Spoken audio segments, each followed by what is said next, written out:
So I was driving on 394, and I had heard her choking. So I pulled over in like the only grassy patch between Penn and 100, and pulled her out of her seat. I went over my passenger seat and pulled her out, and her little arms just dropped to her sides, and she was not there.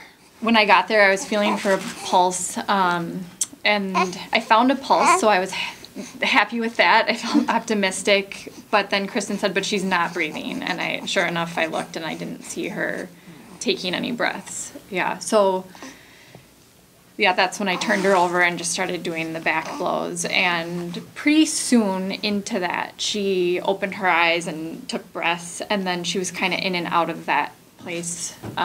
When Virginia was given the back blows, we had a pulse. I could see Elise try to take a breath, but then I could see inside of her mouth that it was just full of stuff.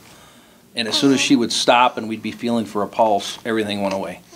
The eye fluctuations stopped, her arms would drop, everything just went lifeless.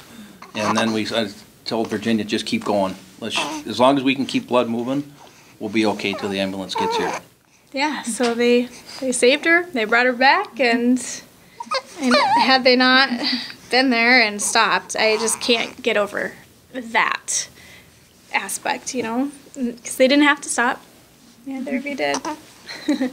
And I don't know that we would have her if they didn't, so. To be able to see her sitting here today because Virginia stopped and started doing what she did, I mean, she's the real hero of this whole thing right there. She's the one that made this happen, because she stopped and started doing what she knew she had to do. I'm just so thankful, like, both of you stopped. And, like, there were so many cars that were passing by and looking, and they obviously saw, you know, there was a problem. And I'm just so thankful that they both took the time out of their day, because people don't always do that anymore.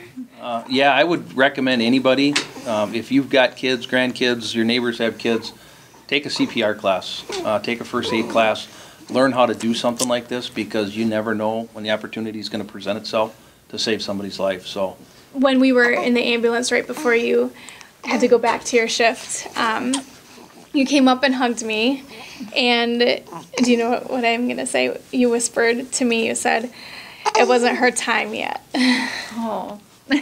And that's the part that it wasn't her time, and she has so much to do here, so thank you. She's got things to say about it too.